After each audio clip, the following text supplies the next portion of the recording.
Matt Buzzy and Mike Williams, do you guys want to see the Nintendo Switch Pro? Yes, I like new Eventually. technology. So I got it right here. Advanced unit on hand. don't Look at how no. professional this Well, Switch are is. you allowed to show that? Look at how professional this Switch. It's so much bigger. No. No, It's so much more professional. This is a normal Switch with some truly ridiculous but very comfortable Hori controllers on it. No, we do not know about the Nintendo Switch Pro hardware yet, but we did just watch the Nintendo E3 Direct with a lot of really cool software for the Switch coming out mostly this year. And I mean, some of those games definitely look like is that really running on the Switch? Question mark. So we'll get into all of it today on the Pop Off PC Mag's Video Game Show. I'm Jordan Miner. I already said your guys' names. People can just read them again. So I think we should start it where they started it with recently crowned one of the best fighting games ever, according to us and our show, Super Smash Bros. Ultimate. I didn't agree with that, but it was one of the top three. We came to it through a democratic process of who yelled the most. Which Mike is now rebelling against the process after the fact. Mike got one of his picks on there too, so it's all fair. But they're adding another real fighting game character to Smash Brothers with Kazuya Mishima from the. Maybe Mike will rate it as a fighting game if they just keep adding Street Fighter and Tekken people. It'll get there. It doesn't hurt, right? No, it doesn't hurt at all. It was probably a great start. Definitely a meme-worthy start with. I actually thought it was Heihachi. Yeah, same. First, because I saw the cliff in the body, I was like, "Oh, okay, they're gonna have Heihachi, who has been in other games as a guest character before." And then it was actually Kazuya, and the meme-worthy moment, of course, was him just throwing Smash Brothers characters off the cliff. Yeah, that was pretty good. Body after body. Yeah, I think this. I mean, yeah, between this and Terry Bogard, and even just like Ryu and Ken, like the way they've translated traditional fighting game moves into Smash Brothers, I found really fascinating. Also, the makers of Tekken, Bandai Namco, make Smash Brothers, so I think it was only a matter of time before they got like another character besides Pac-Man in this game. Yeah, it definitely was one of those like, oh right, they make Smash Brothers and they own Tekken. Oh, we really should have expected this at some point. Yeah. People were thinking maybe that a Tales of character might have gotten in this, like Lloyd Irving or whoever. So I'm just glad this isn't another anime sword fighter. I was about to say, cool. if you had a Tales of character, that's just a Fire Emblem character. Yeah, it's boring. Yeah, whereas with Kazuya, it's like we got a Yakuza character in the game. And I like how those characters play in Smash, but you don't need that many. You don't need so many of them. Yeah, come with the sword fighters, yeah. But yeah, also it's also not a Dark Souls character, which I was maybe thinking might have happened. Or Master Chief, or Goku. Now there's still a chance for at least one of those. We got one more. One more character left. One slot in the pass. So I was kind of thinking we would get them both here, like they did 2 years ago. But I guess we'll save. I guess that'll be, since it's the last one. They'll really tease it out. Really something. They'll save that last one for the Switch Pro. So. That's true. You can only play as a character. You can only play as Goku on the Switch Pro. It's only that. He needs that extra power to exist. You'll also probably need that extra power to play that port of Dragon Ball Kakarot that they announced for the Switch. Yeah. Like I said, there were a lot of games. Life is Strange, True Colors was another one where I was kind of like, is that running on the Switch? Not the current one. Like I have a pretty strong feel for how the Switch currently runs. Guardians of the Galaxy was another one, but we found out after the fact that is Guardians of the Galaxy Cloud Edition. Yep. So it's actually just streaming to the Switch. It's not running on the Switch. That was my assumption with anything that looked like it was questionably running, was that it was actually being streamed. But I don't think that was true for several of the titles, especially the big one at the end.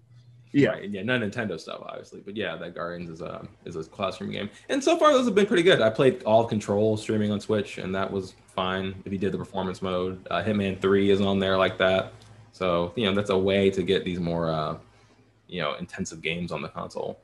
Maybe something that Nintendo should embrace by allowing I don't know, Game Pass on Switch. Yeah, with Master Chief. It would make sense. I'm ready for it. Let's see, Buzzy, your Master Chief. You sure? Yeah, you're sure you were showing off with posthumous Daft Punk, R.I.P. This is an old one I busted out a day after the Microsoft conference, inspired by Mike's Xbox themed wear yesterday, and here he is again in an N64 shirt, very on brand. Yeah, Well, I try to stay on brand. well, speaking of people who wear cool, shiny robot armor, let's just talk about Samus and the new Metroid game they announced. So the interesting thing about this, and I found it, I was like, Metroid Dread. Wow, that sounds real familiar. Yeah, old ones remember. Yeah, so Metroid Dread was first talked about back in 2005. And at the time it was DS game, right? It was supposed to be, yes, it was supposed to be a DS game following after Fusion was the GBA game, yeah. Right. And now, you know, what is this, 17? 19 years, it says it's the first like wholly original 2D Metroid game. Yeah, since the last one, but 17 years since we first heard of Metroid Dread, it is now real, and it is, as Nintendo has confirmed, a follow-up to Metroid Fusion directly. So all of the rumors that happened, like, I guess it must have stuck with Nintendo all these years. I'm certain this is not anything like the game that they had been working on. I'm pretty sure they just canceled. Are you telling me that this isn't the game that they teased in Metroid Prime 3 in 2007, where you could like scan the thing and it said something about Dread? They haven't been just toiling away at it all this time. Yeah, people who were like 15 when that game came out. I don't think so. And this is definitely they didn't say it on the thing, but it's definitely a Mercury Stream game. Those were the folks behind Metroid Samus Returns, and if you watch the Treehouse Live, Metroid Dread carries a lot of the gameplay conceits from Samus Returns over. So now, something that's been very interesting to me about the idea of a new 2D Metroid from Nintendo, like now, is that so many indie games now are basically new 2D Metroids. And Buzzy, you are a big fan of Hollow Knight. I think one of the more acclaimed recent kind of indie 2D Metroidvania type games. Do you think that those then kind of have created like sort of like a new standard that Nintendo has to like surpass with their own like official new Metroid game? Yeah, in a way, I think some of those mechanics maybe will appear. I mean, they all those new games are drawing on the Metroidvania, on original Castlevania games, original Metroid games, which I didn't actually play a lot. I grew up in that era, but I didn't, for some reason, play a lot of those games, and I don't think it's because I didn't like them. I just didn't really give them a shot. No one played Metroid games at any point in time. Yeah, Hollow Knight hooked me, but you know, similar formula. I think there's some cool quality of life and things. I think the thing is that if this was originally planned as a DS game, it wouldn't have looked as good. But conceptually and mechanics wise, the same game could have existed, and they were just like, well, let's just keep the design dock going, and we have this new Switch portable hardware that can make it look really pretty. So yeah, I think it has some stiffer competition than it maybe would have in the past because of all these games that were inspired by it that have come out since. But it looked good from the Treehouse stream. It looked like a really solid game. Yeah, I love the aesthetic. All this like kind of almost like Portal looking, like black and white robot, like sci-fi kind stuff. Yeah, it's like different from traditional Metroid in a big way. And a little bit of horror themed, but also like it's Nintendo, so it's not going to be like the thing with Hollow Knight is you can't just give Hollow Knight to somebody. Like, exactly, you can't give it to me. It turns out, like Hollow Knight is marginally difficult. As is another game I was just playing yesterday on Tunic on Xbox, which looks like, oh, you can give this to a kid with aesthetics, but then it's like, oh no, this is a difficult game. So Hollow Knight's like that. Whereas I don't think Nintendo or Mercury Steam is going to like make a game that like not everyone can play. Like it's not super easy for kids, but it's accessible. Same as I think Hollow Knight has more Souls DNA in it than any Metroid game has. And Samus Returns kind of had some like little helpful features from what I remember about helping you find secrets and stuff like that. But yeah, I'm excited for them to be making a new game, not using Metroid 2 as a base. Metroid 2 is a really cool idea that has proven tricky to kind of update. I think just parts of its design I think are just flawed in fundamental ways. But what was I going to say next about Metroid? I lost it. Metroid Prime 4. Yeah, they reminded us that that's still coming. Yeah, so. and it's clearly part of this is like, oh man, we're still working on Metroid Prime 4. even though we announced it first at E3 2017. And Mercury Steam, like I guess they were pleased enough with Samus Returns, and Mercury Steam had already worked on also what was it, the Lords of Shadow? Yeah, all those new Castlevania 3DS game. Yeah, they had done the side-scrolling 3DS game, or was it DS? I forget. it was 3DS because they also then ported it to consoles. So people were like, oh right. So you already have the tech for porting your 3DS games to HD consoles. You should move Samus Returns to Switch maybe, but we got a new game instead, even better. So, like the fact that they already had that expertise and probably a little bit more leeway, and were probably able to spin that up relatively quick. Yeah. And Nintendo was just like, okay, so do that to sort of like, look, Metroid. Don't think about Metroid Prime, please. Yeah, just so the fans had something. Yeah. Right. And also, if you read between the lines, the creator of Metroid, Yoshiro Sakamoto, who was talking about this game, you really get the sense that they don't consider Metroid Prime to be the same thing. Even I think that they really think that those are the American shooters. This is Metroid 5. This is the real thing. The plots don't add up. Not that the plot should matter. I don't. think that you can definitely tell he's a little. Yeah, I'm not salty, but a little like, no, this is what Metroid should be. Totally. And I think he's wrong. Metroid Prime is great and is better than most 2D Metroid games, to be honest. But 2D Metroid I'm more is still excited great. for Prime definitely than this. This does look good. I might play it, but Prime's more up my alley for sure. I remember the thing I was going to say. Go ahead. Don't keep going. I was going to say it might have been out by now had it not undergone the. Like we might have seen it this E3 ready to launch if they didn't do the whole like, hey, we're actually starting completely over on Metroid Prime 4. Right. Now I don't know if itself that feels a long time ago already. Right. Well, Yeah. Which puts the other question mark on the other game announced that same year, which was Bayonetta 3, which who knows? That was not here.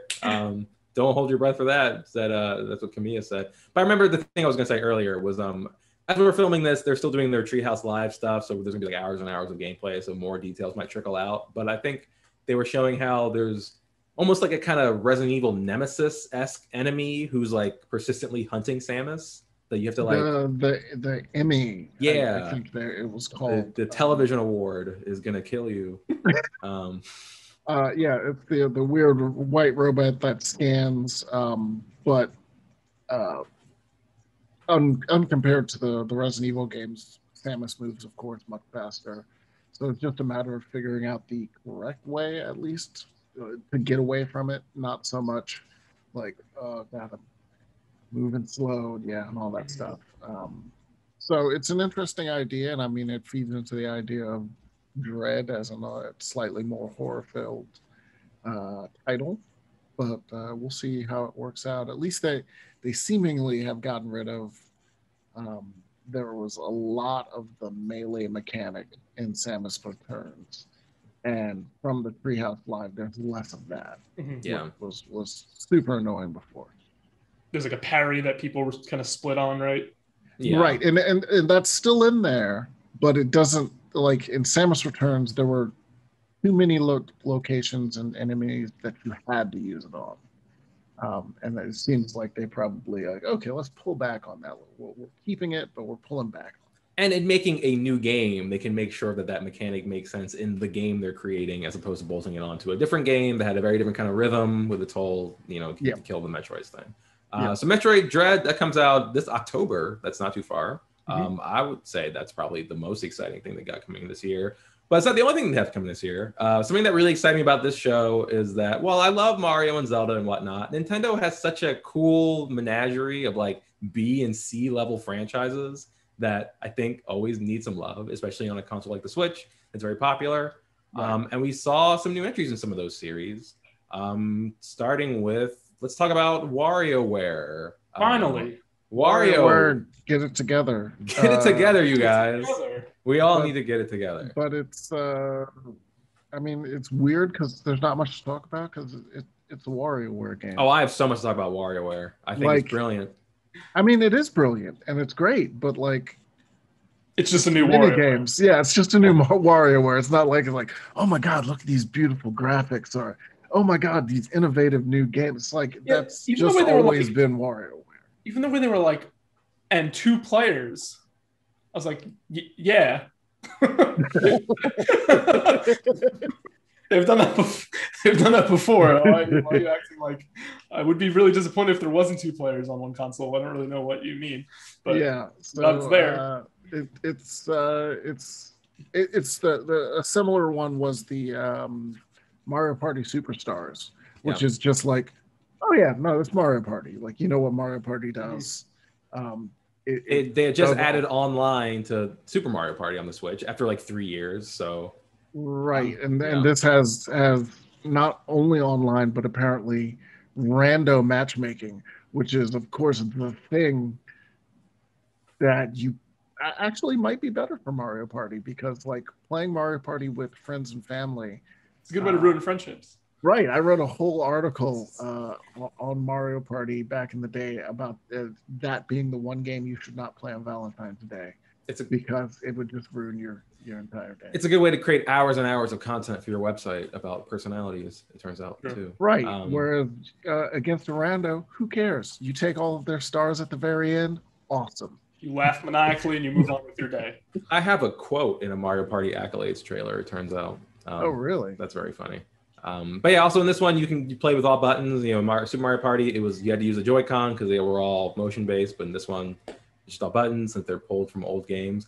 Going back to Wario for a second, though, I also loved how many sentences they had Charles Martinet saying in his Wario voice. Normally, when he's playing these Mario characters, he's just saying a couple of little gibberish words, but in this one, he had to say whole sentences. He's like, and now the other features in this include, and it's just very funny hearing that Wario voice. But yeah, between WarioWare and Mario Party, those are just like, you have like the construction of the minigame collection, and then you have the deconstruction of that genre. So as I think it's almost kind of academic. And we're always getting a Wii U re-release.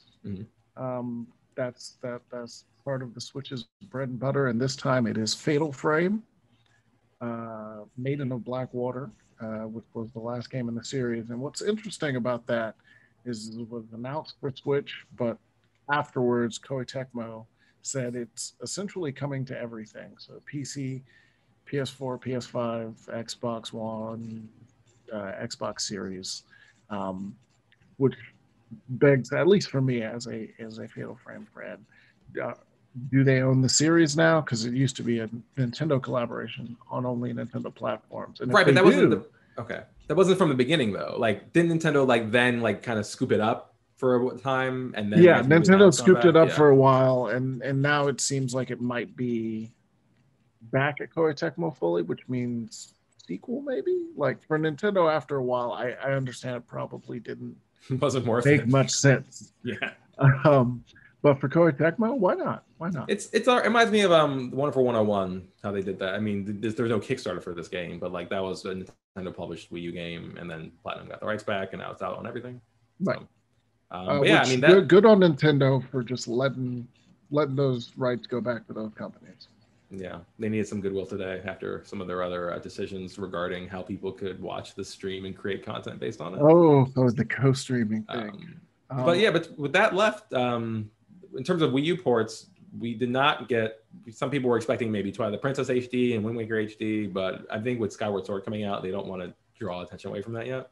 Yeah, and someone hazarded, I saw briefly on Twitter that I think it might have been Jeff Grubb, that if you look at the Breath of the Wild sequel release date, it says 2022, but they also say that they're aiming for 2022. So I think Nintendo is open to the idea that they may not hit that game in 2022, and they want to have something for the Zelda anniversary as a backup, and that's what Twilight Princess and Wind Waker HD would be like. Those releases would be the Breath of the Wild 2 isn't done. Here's some more HD ports. Enjoy. I think it would be truly buck wild if The Legend of Zelda Breath of the Wild 2, which we'll talk about it later.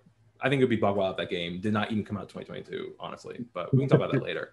A game coming out this year, though. Matt Buzzy, you were a strategy boy. Mm-hmm. Did you play Advance Wars back in the day? Yeah, I loved Advance Wars. I was pretty excited to see it, even though it's a remake slash remaster. But it looks great. This new simplified style and the colors really pop on Switch. It looks great. Those games are a lot of fun. They suit handhelds well.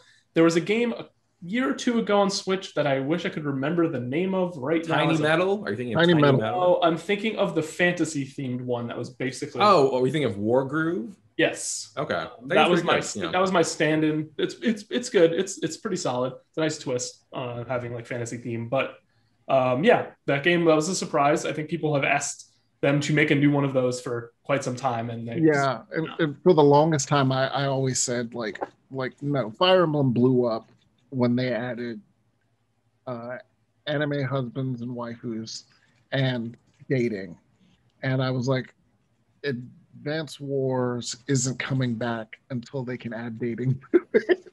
They should have added dating to it, or some sort of social character-driven something, right? Even if it's not exactly that.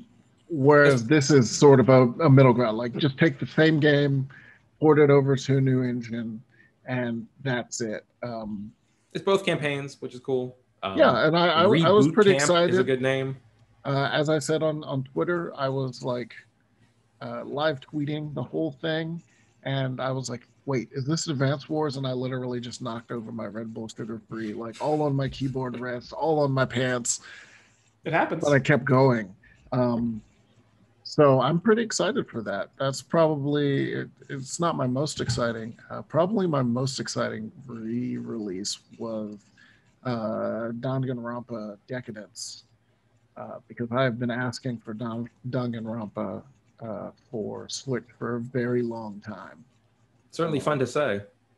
Yeah, it's a sort of battle royale-esque, as in Battle Royale, the Japanese novel and film, visual novel series, and they came out on PlayStation Vita, but I'm one of those people that doesn't bring out old consoles anymore. So you're not on Vita Island, as it turns out. Right. So like once the Vita stopped being used, I put the Vita away in a drawer somewhere, and I haven't pulled it out. But I do want to play those games portably because they're also out on Steam, and I've been asking for a Switch port.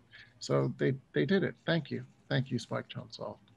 Now, do you have? Oh, go ahead, Buzzy. No, I was just gonna say I'm glad people are excited for that. I could not tell you the first thing about that franchise. So I saw a lot of people being hyped, and I was like, "Cool, good for you."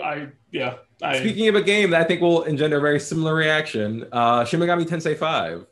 They announced that like before the Switch even came out in 2017. Right. Shin Megami Tensei is what Persona famously spawned off of. But that's coming out this November, finally. I have nothing to say about that game. Buzzy, I'm going to guess that you also have nothing to say about that game. So Mike, do you have takes on Shin Megami Tensei 5? I do. Let's go. So I've classically avoided Shin Megami Tensei because I have some sort of weird mental block with RPGs that take place in a first person where you can't see the characters. So that's the old Wizardry style, old Dragon Quest, and most of the Shin Megami Tensei games. And with this one, they added, you can see your little characters on screen while they're fighting. And I'm like, I did not even know that was a new thing for these games. Yes. Finally, I know. so for me, it's like, okay, yeah, I'll play it. And really that was part of Persona's differentiation. Persona was a little bit more traditional in JRPG style, sort of, see the characters on screen, select fight, all that stuff. Whereas Shin Megami Tensei was always edgy wizardry style, like super edgy, and they look to be carrying that forward. So I'm looking forward to it. I'll give it a try after skipping every other game in the series because of my aesthetic preferences. Because now you can see the characters, as we all know you're waiting for. Right. These are the games where the whole featuring Dante from Devil May Cry series meme came from. They just re-released that was Shin Megami 3 Nocturne. Yeah. Yeah. Okay. So yeah, that is had Raito and Dante from Devil May Cry. Cool. So that's coming out this year.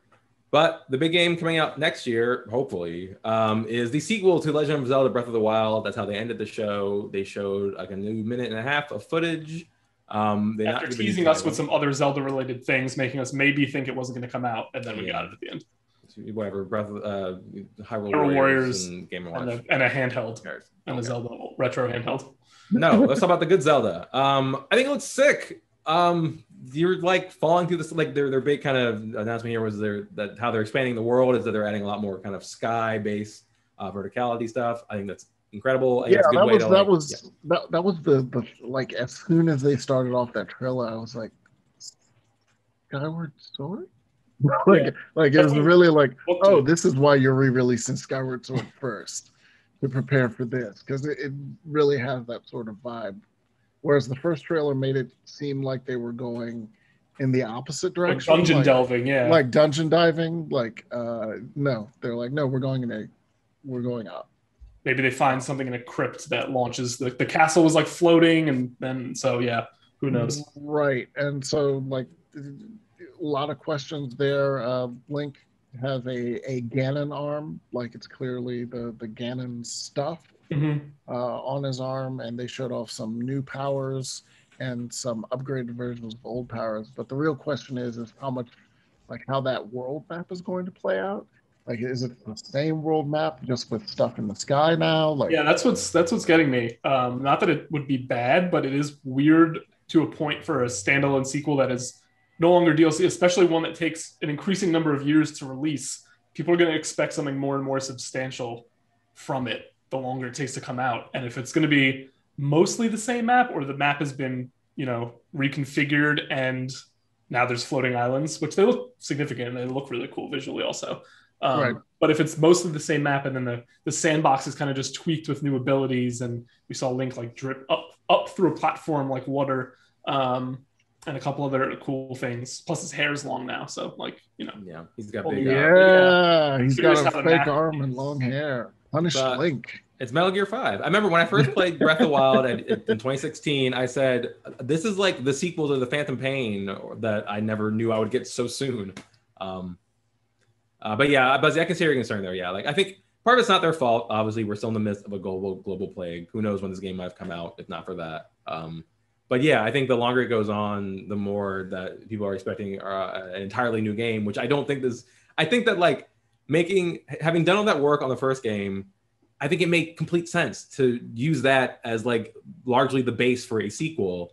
But I just think that that's the kind of sequel that you would ideally try to get out, not like a year or two later. You're gonna right, like Ubisoft does, like what Ubisoft has been doing with Far Cry is like release a game and then the next year they follow up with like a cheaper, faster, weirder game that uses the same map.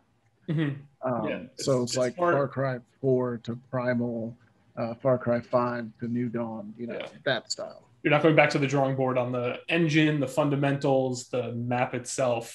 It makes sense for time, and reminds me also of when they had to do that for getting Majora's Mask out under a time crunch, and they just reused the assets. They in that case, they didn't have time to develop a game, and they did a really genius thing with the time travel because the game could only be so big, and they were like, let's just impose these restrictions. Like that was a great game design sort of solution and challenge that they had. But and it made the game feel totally different. So yeah. So maybe the sky stuff. Well, maybe if you look at it on paper, it may not look that different. But maybe with the sky stuff and with these abilities, like in terms of like how the game actually feels to play, it may end up being like you may be like tricked thoroughly enough, be like, oh, this is totally different. Even if you look closely, it's not. Maybe there is some sort of time reveal and it's more significant than we know. And there's a lot of backwards music in this trailer. So. Yeah, and the longer hair. And then Zelda falling, like maybe we get a little bit deeper into that relationship, or maybe it goes really bad and then things get weird. Who knows? Because the game is coming 2022. It has to. It has to. Another year would be really. It would be a lot. At that point, it's like, okay, just give me a full. Yeah. Now I'm convinced Metroid Prime 4 is not coming out until like 2024. I've never heard of like that game. So yeah, but I mean, Zelda like, has to come out next year. Like It has to come out with the Switch Pro. Like I don't think the Switch Pro is coming out this year, or even maybe they're getting announced this year. But I think those two things, I think those are like a lock, honestly. yeah, I saw some conjecture that wasn't Breath of the Wild wasn't quite ready. They maybe want to launch that. Yeah, there's still the chip shortage. The Switch is still selling very well. I think that those have to launch together next year, or what are they doing? So, but in the meantime, we'll have plenty of cool games to play on our Switch this year between Metroid, WarioWare, Advance Wars, all sorts of other stuff. I'm going to go back to watching the Treehouse stream. It turns out while we were filming this, they announced Master Chief for Smash and that new Donkey Kong and Kirby and all that stuff. But in the meantime, I think that this was... Microsoft had a very good show as well. This and Microsoft were both good shows. Microsoft was more showing that they had a wide spread of games. This was more variety, I'd say, like more in terms of demographic variety, like a little bit of something for everyone, which is something they said at the very beginning of the Nintendo Direct. Like, we want to make sure we have something. Whereas Microsoft, I think, is a little bit soft on maybe some of the all ages games that aren't just all ages because of like Forza, and like that's not really just let's not talk about Johnny Depp anymore on any of these shows. And even the indie games are pretty like mature themed, right? So and like I said, like Tunic is one of those where it's like, oh, this looks like it's for kids. Not really. It's really more for enthusiast players. So I think that's probably Microsoft's biggest hole, but maybe they don't think it's a hole or don't care.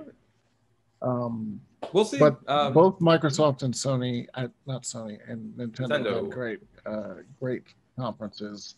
And Sony just took a knee this time, which is fine. After seeing some of the conferences where people had conferences and nothing to announce.